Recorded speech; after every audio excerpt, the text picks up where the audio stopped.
करते हैं। किर्र किर्र घंटी बजती है। एक आदमी पर्दा उठाकर कमरे से बाहर निकलता है। अर्दली बाहर प्रतीक्षारत लोगों में से एक आदमी को इशारा करता है। वह आदमी जल्दी जल्दी अंदर जाता है। सवेरे 8 बजे से यही क्रम जारी है। अभी 10 बजे एडीएम साहब को दौरे पर भी जाना है, लेकिन भीड़ है कि कम होने का नाम ही नहीं ले रही है। किसी की खेत की समस्या है तो किसी की सीमेंट की, किसी की चीनी की तो किसी की लाइसेंस की। समस्याएं ही समस्याएं। 9:45 बजे एक लंबी घंटी बजती है। प्रत्युत्तर में अर्दली भागा भागा भीतर जाता है। कितने मुलाकाती हैं अभी? हुजूर 7-8 होंगे। सबको एक साथ भेज दो। अगले क्षण कई लोगों का झुंड अंदर घुसता है, लेकिन 10-11 साल का एक लड़का अभी भी बाहर बरामदे में खड़ा है। अर्दली झुंझलाता है, जा जा, तू भी जा, मुझे अकेले में मिला दो। लड़का फिर मिनमिनाता है। इस बार अर्दली भड़क जाता है। आखिर ऐसा क्या है जो तू सवेरे से अकेले अकेले की रट लगा रहा है? क्या है इस चिट्ठी में? बोल तो, क्या चाहिए? चीनी, सीमेंट, मिट्टी का तेल? लड़का चुप रह जाता है। चिट्ठी वापस जेब में डाल लेता है।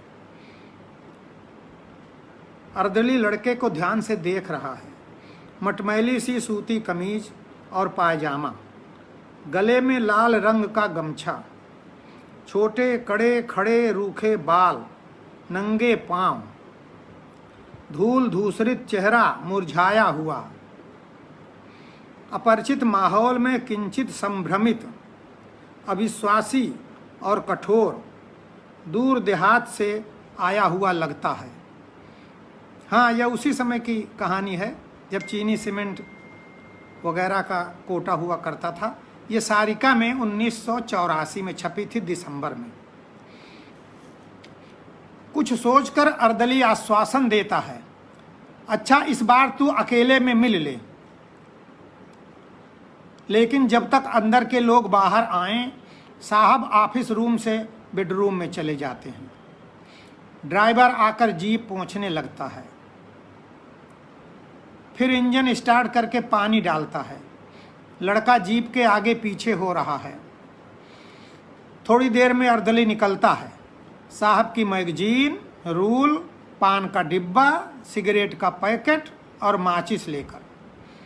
फिर निकलते हैं साहब, धूप छाही चश्मा लगाए, चेहरे पर आभिजात्य और गंभीरता ओढ़े हुए। लड़के पर नजर पड़ते ही पूछते हैं, हाँ बोलो बेटे, कैसे? लड़का सहसा कुछ बोल नहीं पा रहा है।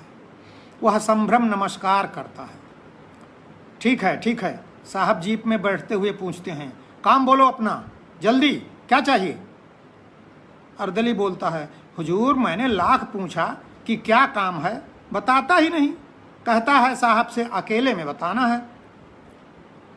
अकेले में बताना है तो कल मिलना, फिर कल। जीप रेंगने लगती है।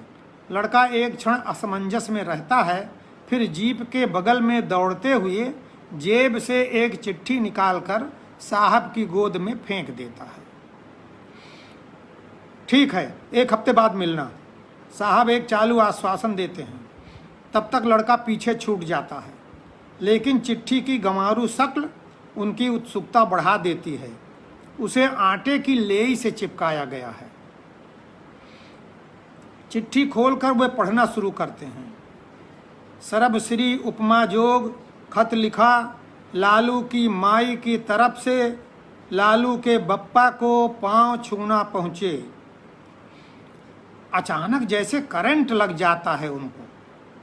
लालू की माई की चिट्ठी, इतने दिनों बाद पसीना चुहचुहा आया है उनके माथे पर। सन्न बड़ी देर बाद प्रकृतस्थ होते हैं। वे तिरछी आंखों और बैक मिरर से देखते हैं। ड्राइवर निर्विकार जीप चलाए जा रहा है। अर्दली पीछे ऊँघते हुए झूलने लगा है। वह फिर चिट्ठी खोलते हैं। आगे समाचार मालूम हो कि हम लोग यहाँ पर राजी खुशी से हैं और आपकी राजी खुशी भगवान से नेक मनाया करते हैं। आगे लालू के बप्पा को मालूम हो कि हम आप अपनी याद दिलाकर आपको दुखी नहीं करना चाहते, लेकिन कुछ ऐसी मुसीबत आ गई है कि लालू को आपके पास भेजना ज़रूरी हो गया है। लालू 10 महीने का था तब आप आखिरी बार गांव आए थे। उस बात को 10 साल होने जा रहे हैं। इधर 2-3 साल से आपके चाचा जी ने हम लोगों को सताना शुरू कर दिया है। किसी न किसी बहाने से हमको, लालू को और कभी कभी कमला को भी मारते पीटते रहते हैं।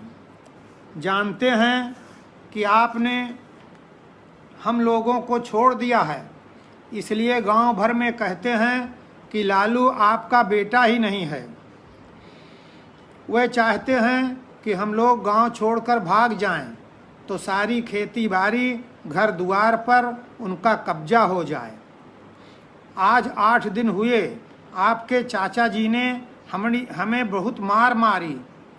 मेरा एक दांत टूट गया, हाथ पांव सूज गए हैं। कहते हैं गांव छोड़कर भाग जाओ, नहीं तो महतारी बेटे का मूड़ काट लेंगे। अपने हिस्से का महुए का पेड़ वह जबरदस्ती कटवा लिए हैं। कमला अब 17 वर्ष की हो गई है। मैंने बहुत दौड़ धूप कर एक जगह उसकी शादी पक्की की है।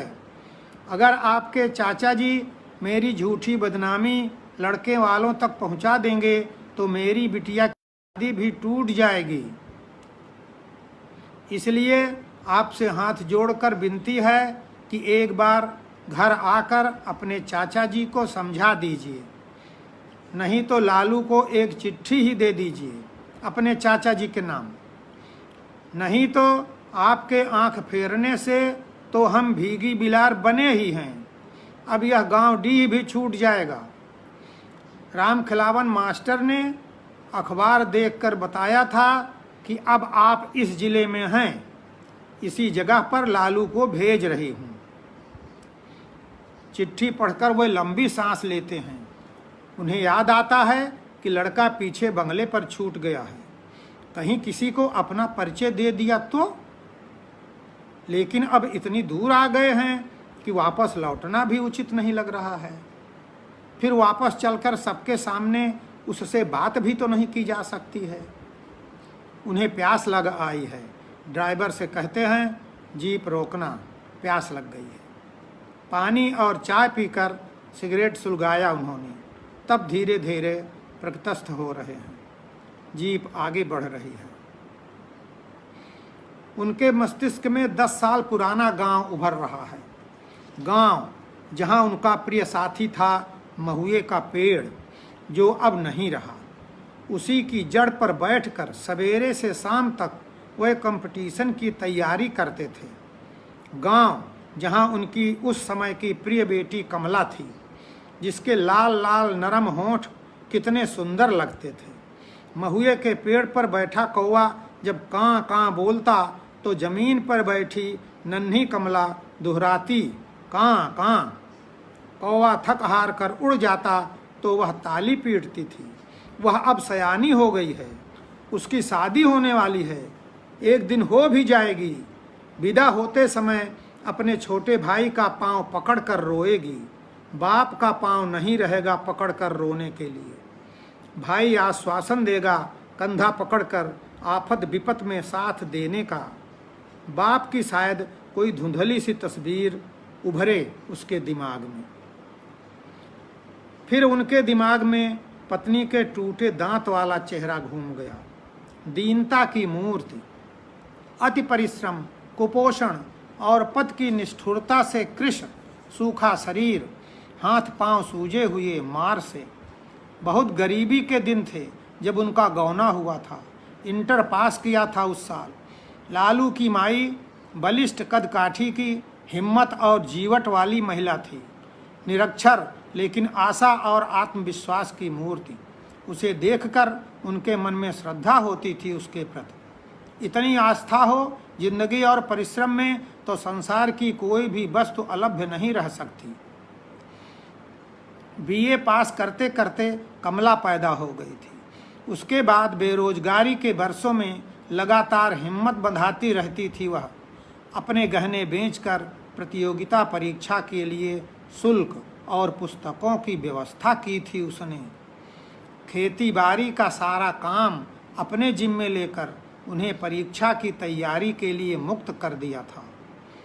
रबी की सिंचाई के दिनों में सारे दिन बच्ची को पेड़ के नीचे लिटाकर कुएं पर पुर हाँका करती थी। बाजार से हरी सब्जी खरीदना संभव नहीं था, लेकिन छप्पर पर चढ़ी नेनुआ की लताओं को वह अगहन पूस तक बाल्टी भर भर कर सींचती रहती थी, जिससे उन्हें हरी सब्जी मिलती रहे।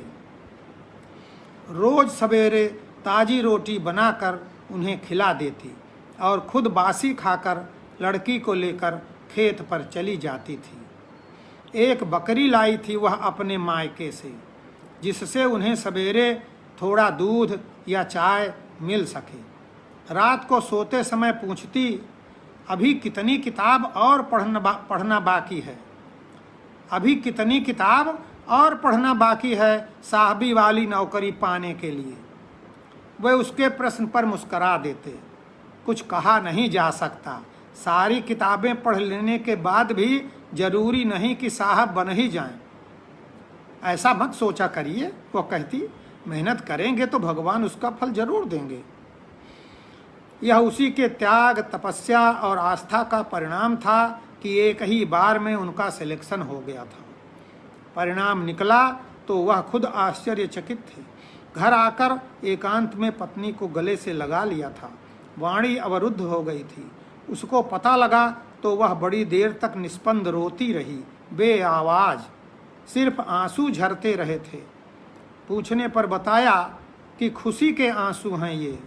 गांव की औरतें ताना मारती थीं कि खुद ढोएगी गोबर और भतार को बनाएगी कप्तान, लेकिन अब कोई कुछ नहीं कहेगा। मेरी पत बच गई। कोई भी रोने लगे थे उसका कंधा पकड़कर। जाने कितनी मनौतियां माने हुए थी वह। सत्यनारायण, संतोषी, शुक्रवार, विंध्याचल, सब एक एक करके पूरा किया था। जरा जीर्ण कपड़े में पुलकती घूमती उसकी छवि, जिसे कहते हैं राजपाट पा जाने की खुशी।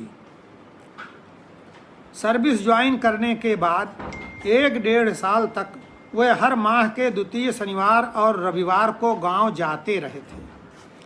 पिता, पत्नी, पुत्री सबके लिए कपड़े लत्ते तथा घर की अन्य छोटी मोटी चीज़ें जो अभी तक पैसे के अभाव के कारण नहीं थीं, वे एक एक करके लाने लगे थे। पत्नी को पढ़ाने के लिए एक ट्यूटर लगा दिया था। पत्नी की देहाती ढंग से पहनी गई साड़ी और घिसे पीटे कपड़े उनकी आंखों में चुभने लगे थे।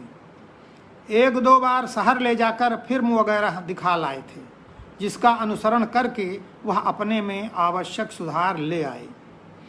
खड़ी बोली बोलने का अभ्यास कराया करते थे, लेकिन घर गृहस्थी के अथाह काम और बीमार ससुर की सेवा से इतना समय वह न निकाल पाती जिससे पति की इच्छा के अनुसार परिवर्तन ला पाती। वह महसूस करती थी कि उसके गंवारपने के कारण वे अक्सर खींच उठते और कभी कभी तो रात में कहते कि उठकर नहा लो और कपड़े बदल लो, तब आकर सो। भूसे जैसी गंध आ रही है तुम्हारे शरीर से। उस समय वह कुछ न बोलती, चुपचाप आदेश का पालन करती, लेकिन जब मनोनुकूल वातावरण पाती तो मुस्कुराकर कहती, अब मैं आपके जोग नहीं रह गई हूँ, कोई सहराती मेम ढूंढ लीजिए अपने लिए। क्यों, तुम कहाँ जाओगी? जाऊंगी कहाँ?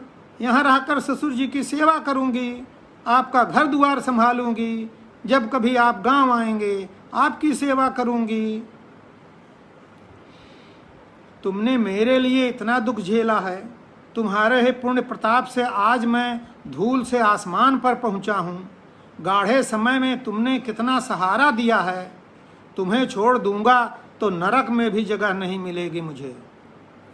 लेकिन उनके अंदर उस समय भी कहीं कोई चोर छिपा बैठा था जिसे वह पहचान नहीं पाए थे। जिस साल लालू पैदा हुआ उसी साल पिताजी का देहांत हो गया। क्रियाकर्म करके वापस गए तो मन गांव से थोड़ा थोड़ा उचटने लगा था। 2 बच्चों की प्रसूति और कुपोषण से पत्नी का स्वास्थ्य उखड़ गया था। शहर की आबो हवा तथा साथी अधिकारियों के घर परिवार का वातावरण हीन भावना पैदा करने लगा था। जिंदगी के प्रति दृष्टिकोण बदलने लगा था। गांव कई महीनों बाद आने लगे थे और आने पर पत्नी जब घर की समस्याएं बताती तो लगता ये किसी और की समस्याएं हैं, इनसे उन्हें कुछ लेना देना नहीं है। वह शहर में अपने को अनमैरिड बताते थे। इस समय तक उनकी जान पहचान जिला न्यायाधीश की लड़की ममता से हो चुकी थी और उसके सानिध्य के कारण पत्नी से जुड़ा रहा सहा रागात्मक संबंध भी अत्यंत क्षीण हो चला था। 3-4 महीने बाद फिर गांव आए तो पत्नी ने टोका, इस बार काफी दुबले हो गए हैं, लगता है काफी काम रहता है, बहुत गुमसुम भी रहने लगे हैं, क्या सोचते रहते हैं। वे टाल गए थे। रात में उसने कहा, इस बार मैं भी चलूंगी साथ में, अकेले तो आपकी देह गल जाएगी। वे चौंक गए थे, लेकिन यहाँ की खेती बाड़ी घर द्वार कौन देखेगा, अब तो पिताजी भी नहीं रहे, तो खेती बाड़ी के लिए अपना शरीर सुखाइएगा। तुम तो फालतू में चिंता करती हो। लेकिन वह कुछ और सुनना चाहती थी। बोली थी, फिर आप शादी क्यों नहीं कर लेते वहाँ किसी पढ़ी लिखी लड़की से, मैं तो शहर में आपके साथ रहने लायक भी नहीं हूँ। कौन सिखाता है तुम्हें इतनी बातें? सिखाएगा कौन, यह तो सनातन से होता आया है। मैं तो आपकी सीता हूँ, जब तक वनवास में रहना पड़ा साथ रही, लेकिन राजपाट मिल जाने के बाद तो सोने की सीता ही साथ में सोहेगी। लालू के बाबू, सीता को तो आगे भी वनवास ही लिखा रहता है, चुपचाप सो जाओ, उन्होंने कहा। लेकिन सोई नहीं वह, बड़ी देर तक छाती पर सिर रखकर पड़ी रही। फिर बोली, एक गीत सुनाऊं। फिर बड़े करुण स्वर में गाती रही थी वह, जिसकी एकाध पंक्ति ही अब उन्हें याद है। सौतनिया संग रास रचावत, मोह संग रास भुला। सौतनिया संग रास रचावत, मोह संग रास भुला। यह बतिया को कहत बटोहित, लगत कर जवा में बान। संवरिया भूले हमें। वह अंदर से हिल गए और उसे दिलासा देते रहे कि वह भ्रम में पड़ गई है, पर वह तो जैसे भविष्य दृष्टा थी। आगत जो अभी उनके सामने भी बहुत स्पष्ट नहीं था, उसने साफ देख लिया था। उनके सीने में उसने कहीं ममता की गंध पा ली थी। उस बार गांव से आए तो फिर 5-6 महीने तक वापस जाने का मौका नहीं लग पाया। इसी बीच ममता से उनका विवाह हो गया। शादी के दूसरे या तीसरे महीने गांव से पत्नी का पत्र आया कि कमला को चेचक निकल आई है, लालू भी बहुत बीमार है, मौका निकाल कर चले आइए। लेकिन गांव वे पत्र मिलने के 2 हफ्ते बाद ही जा सके। कोई बहाना ही समझ में नहीं आ रहा था जो ममता से किया जा सकता।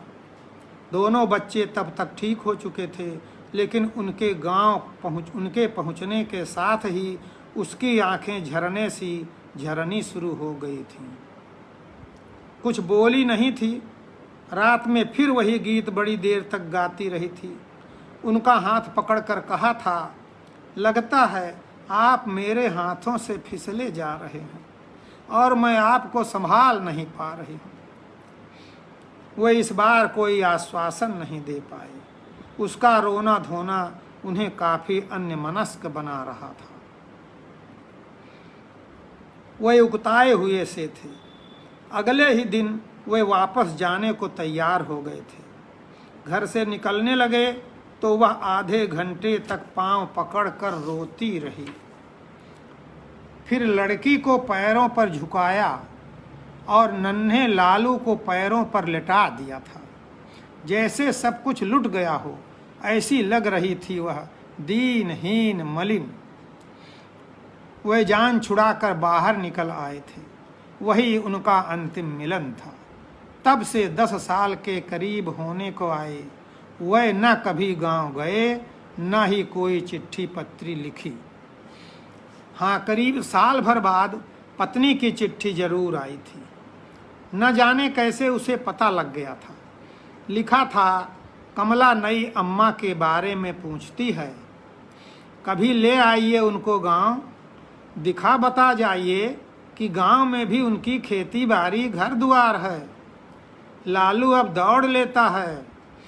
तिवारी बाबा उसका हाथ देखकर बता रहे थे कि लड़का भी बाप की तरह तोता चश्म होगा। लड़का भी बाप की तरह ही तोता चश्म होगा। जैसे तोते को पालिए पोसिए खिलाइए पिलाइए, लेकिन मौका पाते ही उड़ जाता है, पोस नहीं मानता, वैसे ही यह भी। तो मैंने कहा, बाबा तोता पंछी होता है, फिर भी अपनी आन नहीं छोड़ता, जरूर उड़ जाता है। तो आदमी होकर भला कोई कैसे अपनी आन छोड़ दे, कैसे पोसना छोड़ दे। मैं तो इसे उसके बापू से भी बड़ा साहब बनाऊंगी। उन्होंने पत्र का कोई उत्तर नहीं भेजा था। हाँ, वह पत्र ममता के हाथों में जरूर पड़ गया था, जिसके कारण महीनों घर में रोना धोना और तनाव व्याप्त हो रहा था। और करीब 9 साल बाद आज यह दूसरा पत्र है। पत्र उनके हाथों में बड़ी देर तक कांपता रहा। फिर उसे उन्होंने जेब में रख लिया। मन में सवाल उठने लगे, क्या मिला उसको उन्हें आगे बढ़ाकर।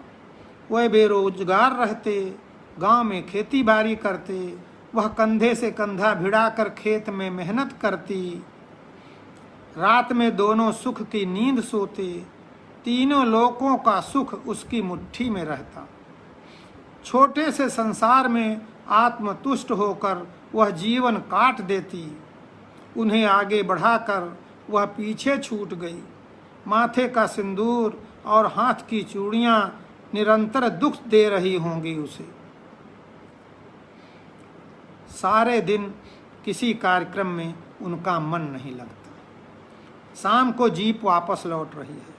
उनके मस्तिष्क में लड़के का चेहरा उभर आया है, जैसे मरुभूमि में खड़ा हुआ अशेष जिजीविषा वाला बबूल का कोई शिशु झाड़, जिसे कोई झंझावात डिगा नहीं सकता, कोई तपिश सुखा नहीं सकती। उपेक्षा की धूप में जो हरा भरा रह लेगा और अनुग्रह की बाढ़ में जो गल जाएगा। जीप गेट के अंदर मुड़ती है तो गेट से सटे चबूतरे पर लड़का औंधा लेटा दिखाई देता है। अंगोछे से उसने सारा शरीर ढक लिया है। जीप आगे बढ़ जाती है। अंदर उनकी 4 साल की बेटी टीवी देख रही है। आहट पाकर दौड़ी आती है और पैरों से लिपट जाती है। फिर महत्वपूर्ण सूचना देती है, तर्जनी उठाकर, पापा पापा, वो बदमाश लड़का बरामदे तक घुस आया था।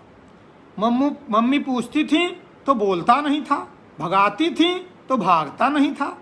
मैंने अपनी खिलौना मोटर फेंक कर मारा, उसका माथा कट गया, खून बहकर मुंह में जाने लगा, तब थू थू करता हुआ भागा। और पापा, वह जरूर बदमाश था, जरा भी नहीं रोया, बस घूर रहा था। बाहर चपरासियों के लड़के मार रहे थे, लेकिन मम्मी ने मना करवा दिया। वाश बेसिन की तरफ बढ़ते हुए वे ममता से पूछते हैं, कौन था? शायद आपके गांव से आया है, भेंट नहीं हुई क्या? मैं तो अभी चला आ रहा हूं। कहाँ गया? नाम नहीं बताता था, काम नहीं बताता था, कहता था सिर्फ साहब को बताऊंगा। फिर लड़के तंग करने लगे तो बाहर भाग गया। कुछ खाना पीना? पहले यह बताइए वो है कौन? एकाएक ममता का स्वर कर्कश और तेज हो गया। उस चुड़ैल की औलाद तो नहीं जिसे आप गांव का राजपाट दे आए हैं? ऐसा हुआ तो खबरदार, उसे गेट के अंदर भी लाए, मैं खून पी जाऊंगी। वे चुपचाप ड्राइंग रूम में आकर सोफे पर निढाल पड़ गए हैं। चक्कर आने लगा है, शायद उनका रक्तचाप बढ़ गया है। बाहर फागुनी जाड़ा बढ़ता जा रहा है। सवेरे उठकर खिड़की से पर्दा हटाकर वे देखते हैं, चबूतरे पर गांव नहीं है। चबूतरे पर गांव नहीं है। वे चैन की सांस लेते हैं। धन्यवाद।